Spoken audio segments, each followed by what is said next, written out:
hear you. Get it close. Get it close. Closer? Yeah. Okay. I don't think it's on. Anybody, am I? It's on. It's on. Well, I see there's still people kind of coming in. But I'll go ahead and start. Can't hear you. I don't think it's on. I've got to tell you, I am hard of hearing. I can't hear what you're saying. Yeah. Can you talk? Y'all take it, talk way into it. Okay, is this better? Yes, put it right. We need to turn up the amp a little bit. Yeah. No, honey, up here. Got to turn it up. Where's the amp for this, or Chloe's doing it? Okay, good. Okay, is this right?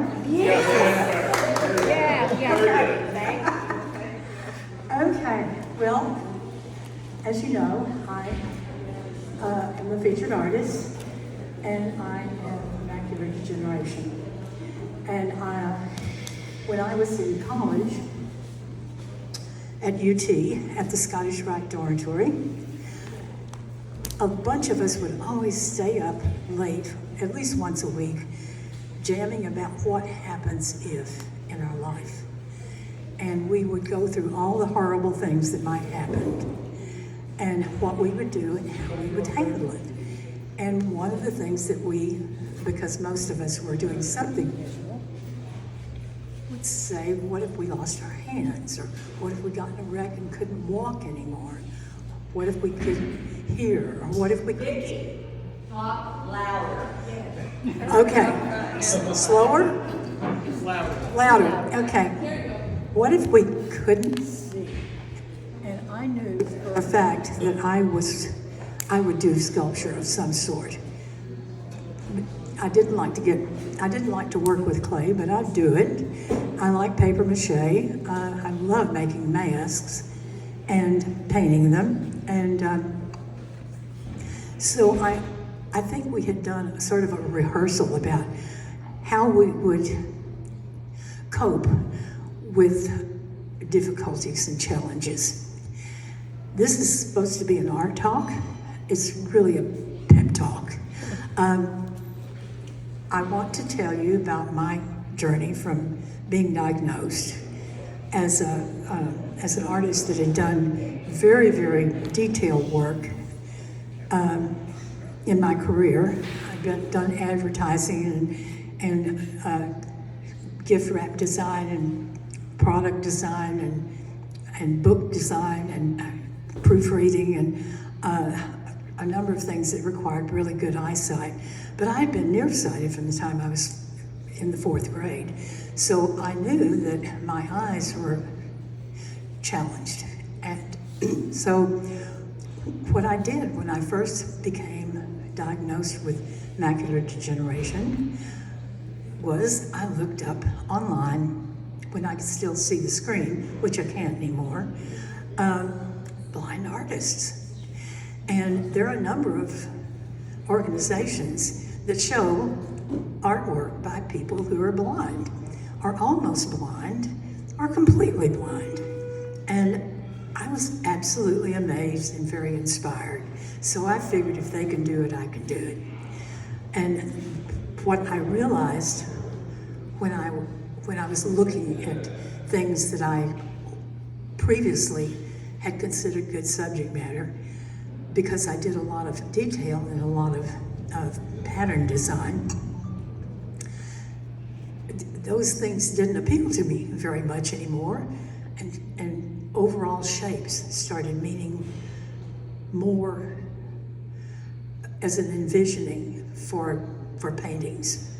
And I'll pass something around to show you the kind of work I did for the company that I was product designer for. It's in Boeing. Can you still hear me? No. It sounds, oh, no, that's good. Okay. I would do the designs. I worked for them for 26 years. The designs would be drawn on illustration board in great detail and sent to the sculptor in Japan. He was a man who spoke no English. I spoke no Japanese. So all our communication was visual. If I were doing a cookie jar or items like I'm passing this brochure around a Christmas village, every character, every piece in there had to be drawn from at least 3 different sides in great detail, so he would know exactly what I intended for that piece to be. So detail was very much a part of my daily life. Now, that is not possible, but what I found is I had to let go of the need to do detail, and I had to allow myself to put paint on a surface in a different way and to visually use my imagination differently. And that's really one of the things that I've been preaching, and it's my mission, that I want people who do have visual problems, visual challenges, to know that there are so many different ways that you can do art and create beautiful images that don't require you to see the way you have always seen. And that it's important to accept that you don't see the way you used to see, but be willing to embrace what you can see. How many of you have either have visual challenges or have people in your family? Oh, lots of hands. I could see that. The movement I can see very well. In contrast, I can see very well. I can't see your features. And there is if I'm looking at your face, I'm looking at your face, and I probably don't look like I'm blind, but I can't see your features. And so when I'm painting, I have to count on knowing about where that brush is going to go. I allow myself to not require exactitude. With realistic artists, that is a problem, and having been done so many detailed works, it was a problem for me at first. And then I decided, well, the Impressionists, if they drew and painted the way they saw, they didn't see much better than I do. So I can do this. I can do something. And I want to assure everybody that you can do something, because there's lots of many different mediums now, much more so than there have been in the past, that are available, that are not horribly expensive, easy to work with. Liquitex is a wonderful source of all kinds of new items. But when I was in high school, I had a wonderful art teacher there, and she would try all kinds of experimentation and had us drawing with Indian ink and sticks. And basically the sticks were like popsicle sticks. You dip the popsicle stick in a pie pan full of ink and press it on the paper and create tree branches or whatever you want to draw. And then you scrape it across, and it makes a space of a tone on the paper. On some of the ones that I'm showing now, there's one that's called In the Waiting Room. And it was a wonderful arrangement of berries that they were showing in the waiting room while I was waiting for a friend of mine who was having her exam done. And the way I did those berries on the painting was I got a bottle top, dipped it in the paint, and just painted it. There are zillions of ways you can slap paint on a surface. And experimentation is fun. It's not not art. It is art. The whole point is to retrain your imagination to new possibilities and new ways of creating an image. And it is actually endless. I'm working with my friend Kay, and I introduced her to some other techniques, and she was so excited about it. I don't know whether is Kay? I'm here. It's just, yeah, I can't see you, so not too close. She got so excited about it. It's thrilling to me to be able to get somebody that jazzed up about the new possibilities when you think that you should just give all your materials away. Do not do that. You will find new ways to make something beautiful. And I don't have a whole lot more to say than that, but except for several of the things that I suggested to Kay, and that was to actually look at abstract paintings. Even if you're not really wanting to do abstract paintings, look at them. Look at the composition, look at the color, look at what you feel when you see that painting, and give it a title. A lot of abstract paintings are entitled Opus 31, which is, in my view, probably factual, but boring. And if you will allow yourself to look at an image that previously you wouldn't have credited very much, and give it a title, you will find that it does different things to your brain. It opens up new possibilities. The first task I gave Kay was to do a blind contour drawing. Most of us, when we're drawing, we look at what it is we're drawing, and then we look at the drawing that we're doing. In blind contour, you don't do that. You touch the object, you feel it, you get to know it, you put it over there, and you look at your paper, you take your pen, in my case, and those of us who can't see very well, of Sharpie, and you look at the object, but you do not look at your paper at all. And you just draw what you know, because your brain already knows what's there. You told it, you felt it, you've had it. If it's a coffee cup or something, you've handled it. You know what it looks like. My mother gave me this task when I was thinking one summer that I was bored and I didn't know what to draw, and she said, draw the coffee pot, okay?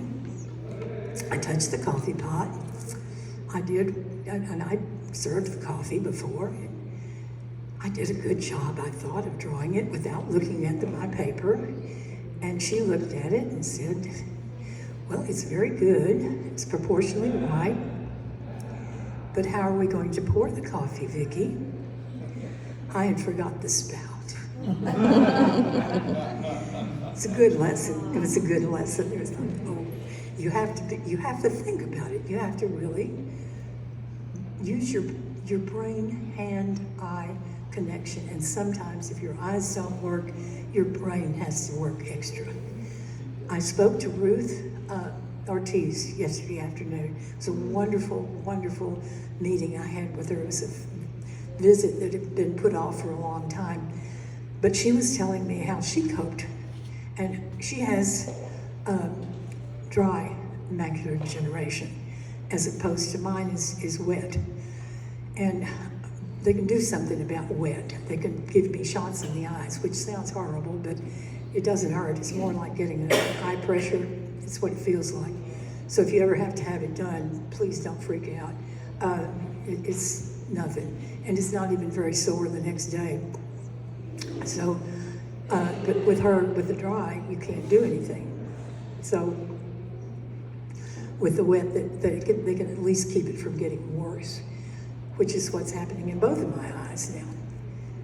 So what she did was she realized that there was an area, let's see if I can do this. There's an area about this big that is fog to her. And she could see, she was told, nobody ever goes completely blind with macular degeneration, but you can see the peripheral stuff. So we were sitting there, and about where Barbara is right now was a beautiful arrangement of silk flowers. She said, I can't see you, but I can see that arrangement of silk flowers because I started paying attention to my peripheral vision. Previously, she had not, but she didn't need to. And so that gave me inspiration to pay attention to my peripheral vision and to what I can see rather than what I can't see. Kay, was there anything else that I told you, that I assigned you to do that would get you inspired, that you can think of? Oh, all kinds of things. You're absolutely amazing in your motivation. I know I can paint. I'm a realist, and I can't do detail now. But with Vicky's help and motivation to me, I'm going to paint. I'm going to paint again. Just so gratifying to me. It's very inspiring to me. I would love to do that with anybody who needs it. It's really a mission for me. If y'all would like to see my sketchbook, I'll pass that around. Did the brochure get all around? Can we ask questions? Will you take questions? Oh, yeah. Vicky Shanna, I'm a fan of tears, by the way, because I don't have any fears except for one. As an artist, and that would be to lose my eyesight. And you just give me such hope to know that I can sculpt with my hands. I will feel it in my hands, or I'll be able to paint. I'm not hearing everything you're saying. Maybe you should come and get a little closer. I'm sorry. That's all right.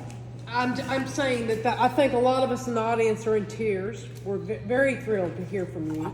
Thank you very much, because I don't fear anything but one thing, and it's what you're going through. And so now, because of you and Kay, I'm not going to fear that. Don't have to fear that. No. Because I think it's in your hands. It's in your hands. So my question is about your females here. Mm-hmm. Are you able to see out of your peripheral, or did you do what is it called, a contour drawing, or what did you do to do your females here? Well, I'll quote Ruth again. Ruth's favorite flower was rose. She said, I can paint a rose with my eyes closed. Right. I've grown roses. I've touched roses. I've studied the figure. So that you can do. I know the figure. I do figure drawing every night. Just one little sketch in my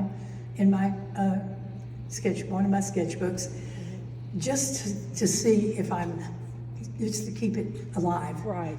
And your hands are just brilliant. They're beautiful. Thank you. They're Thank just you very much. beautiful. I mean, what part of that can you even see to know that you nailed it or not?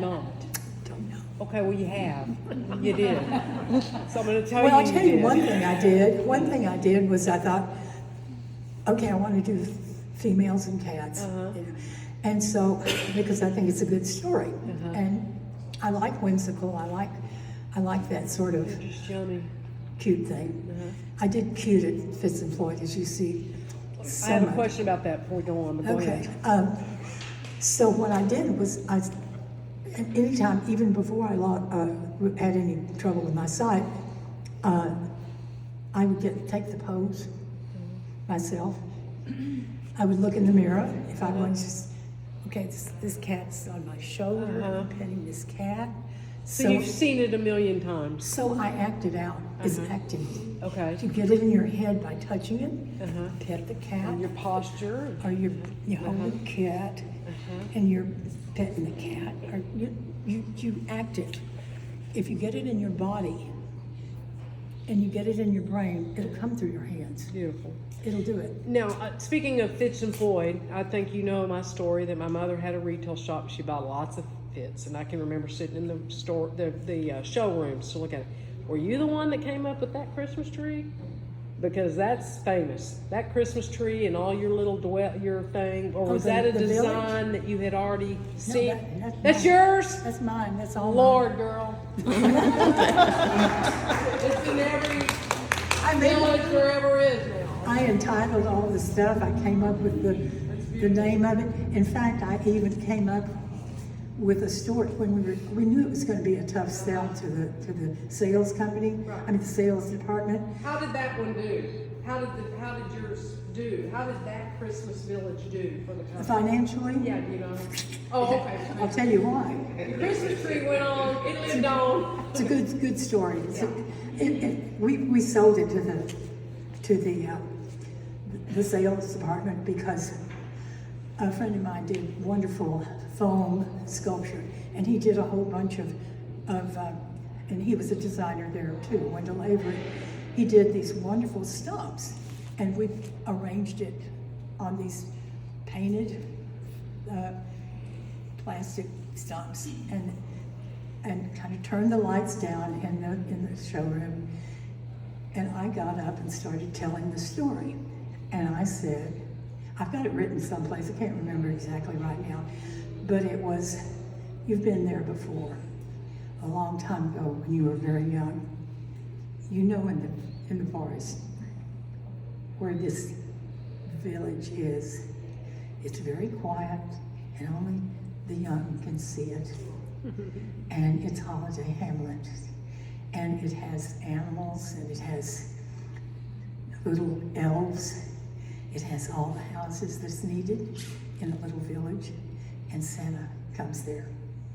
It was done like a story, like a play. And all these really hard-nosed retailer people got up and started, well, now we're going to take this little elf is going to walk over to the doctor's office. I knew I had them. I had them. When they started playing, then I knew I had them. It was wonderful. They loved it. But it's porcelain, so it's expensive. Yeah. Am I still okay with you? Yeah. Wiggle the cable. Well, Wiggle the cable. is that Wiggle the cable at the top. Keep your mic up towards Hi, you. Art. Keep talking. Yeah. Keep talking. okay. There we go. Okay. That's like the TV did it. I know how to do that. Anyway, at the same time, Department 56 was putting out wonderful Christmas villages in a less expensive material. It's like a fake porcelain. Yeah. And it's much less expensive. And it just didn't work. The president of the company said at one of our meetings, said it just did not come up to our expectations, and it was must have been the design. I marched up there and said, there is nothing wrong with that design. Where did you get how did you choose the figures that you're aiming at? And he said, well,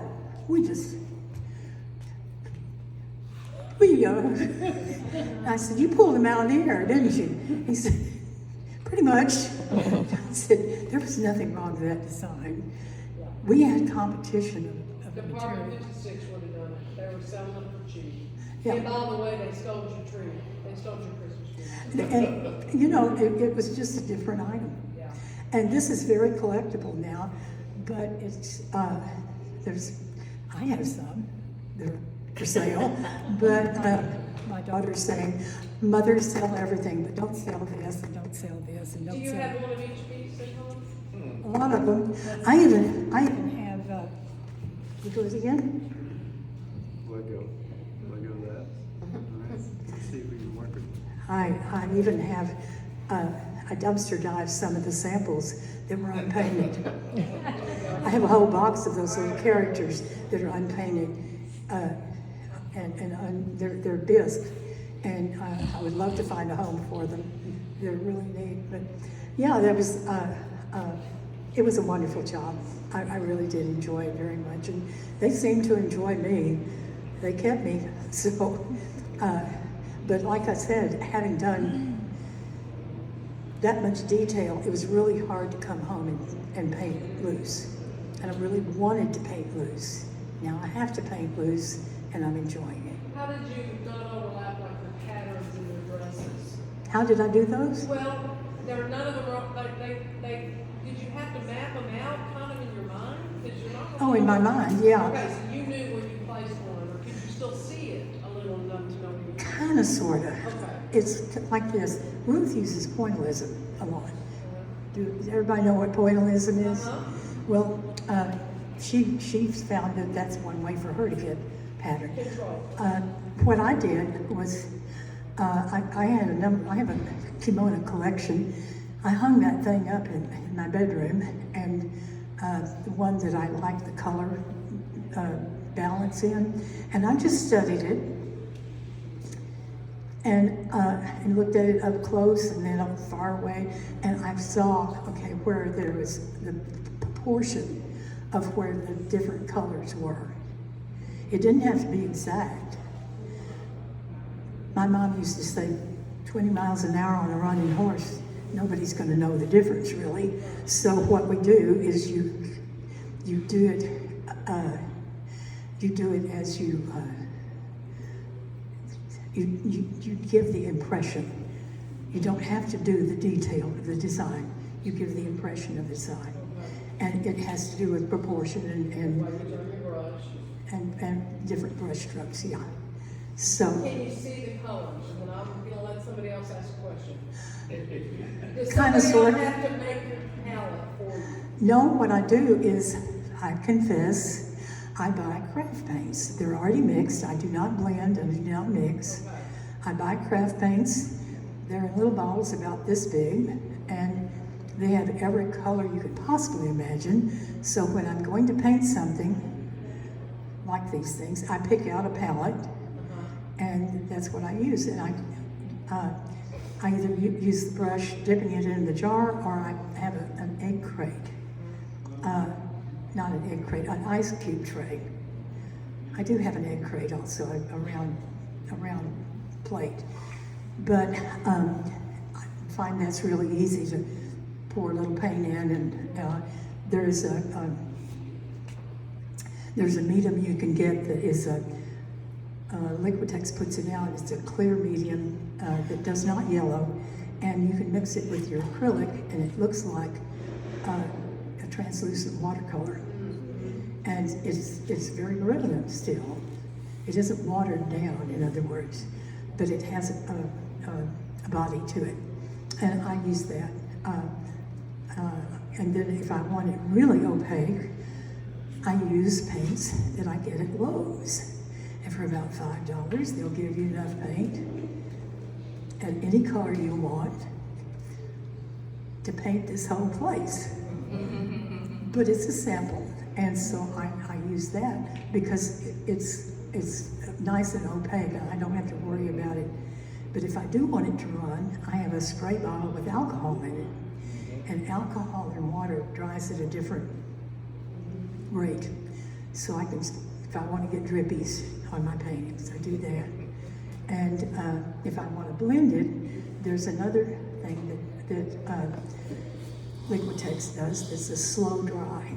So if I were doing like a portrait or something like that I wanted to work back into, I haven't tried a portrait since I've lost my sight to this degree.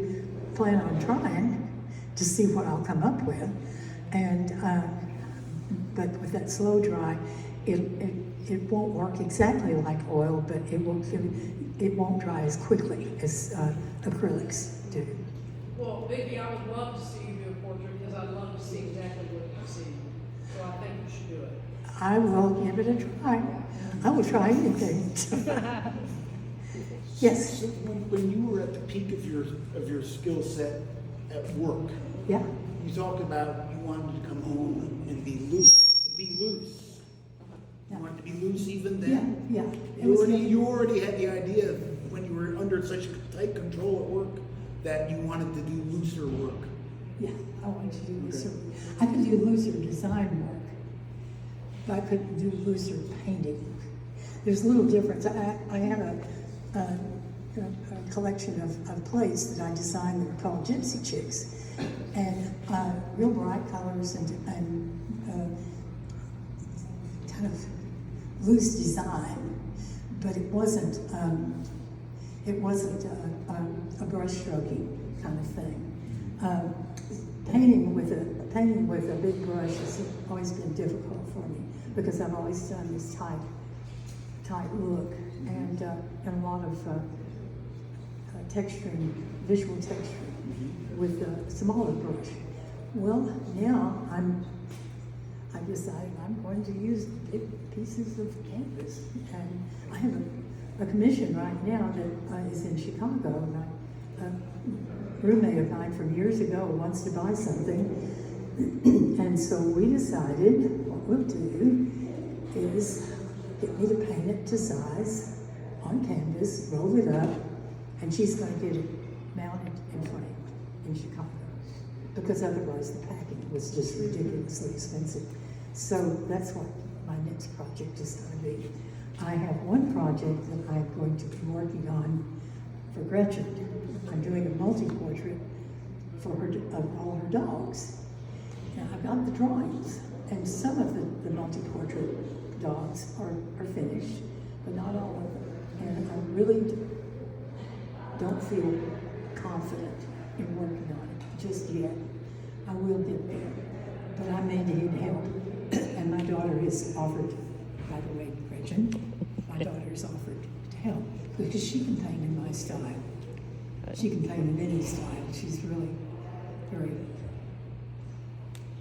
talented. So she said she'd help finish it. So there are all kinds of possibilities, and I can tell.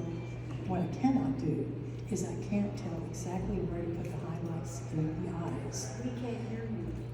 What? Talk Yeah, louder. the microphone closer to your mouth, please. Okay. Thank you. There you go. Back up. Okay. And back up. Back up. Okay. Better? Yes. Better. Yeah, I can't see the highlights in the eyes where my brush is putting it. So I tried using a white pen, and I'm going to use that. I think that'll work a little bit better. But I use an optimizer and a magnifier, but even so, every time I put whatever the tool is that I'm putting down, I'm a 16th of an inch off at least from where I thought it was going to be. And so I sometimes have to get somebody else to put the highlights in the eyes, which is fine. That doesn't bother me that much, as long as I get the feeling and the body movement that I want. Because with the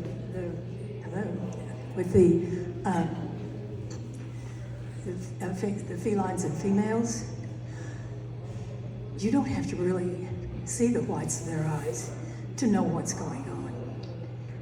You've got the body movement and if you just, people who are perfectly well sighted see a body holding something, they know that they're holding something that they cherish by the body, by the way they're not just, holding it like a sack of potatoes.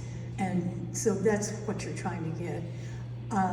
A lot of what the abstracted work is you're painting a memory of a beautiful moment that you experienced in the past. It doesn't have to be exactly. You didn't at that moment look at every leaf on the tree. You just didn't. You experienced the moment, the sunset, the way the breeze was. And when you're doing abstract or abstracted work, that's what you're trying to grasp. And that's what you're trying to tell somebody with your work. Anybody?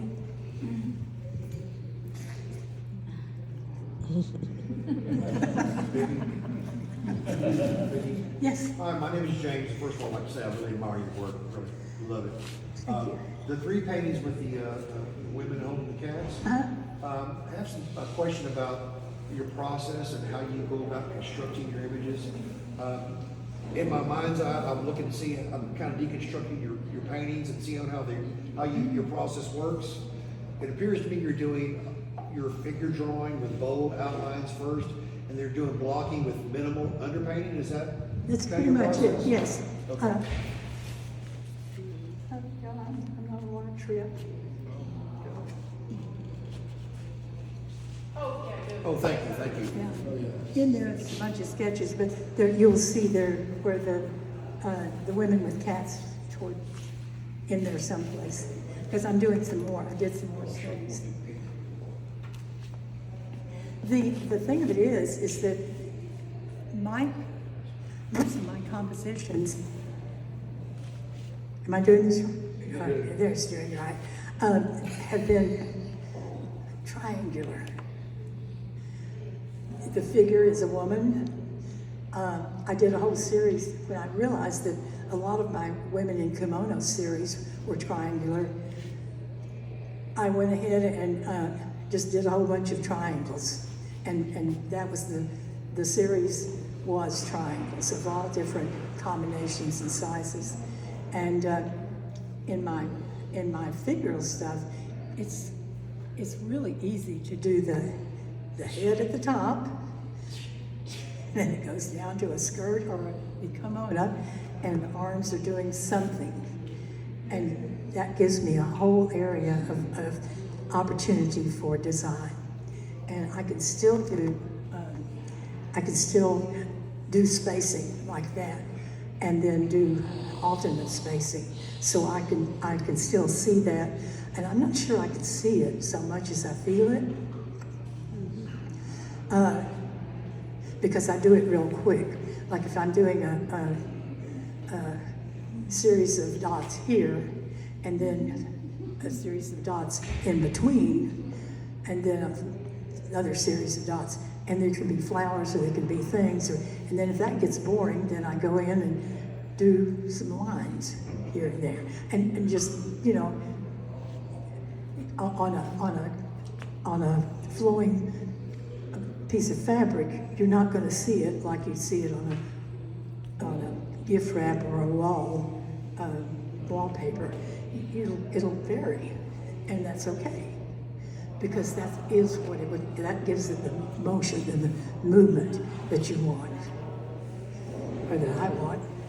So